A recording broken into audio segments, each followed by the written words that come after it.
आपल्या समाजामध्ये कित्येक युवक नशामध्ये, दारूमध्ये, चरस गांजामध्ये फसले आहेत. त्यांना नशेतून चंगाई करून एक नवीन चांगलं भविष्य देण्यासाठी मरिया आशियानामध्ये 4 महिन्याचे एक उपक्रम सुरू करत आहे. आणि याच्यामध्ये कोण येऊ शकतात?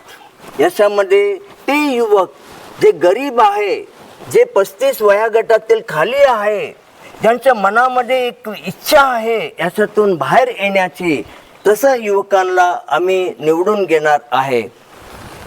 मित्रांनो, याच्यामध्ये फक्त नशामुक्तीही नाही, त्याच कालावधीमध्ये त्यांना लघुउद्योगाची एक उपक्रम राबवले जाईल, ज्याच्यामध्ये ते लोक एक मायक्रो बिझनेस मॅनेजमेंट कोर्स सुद्धा करू शकतात. असाल तर ह्या नंबरवर त्वरित संपर्क करा.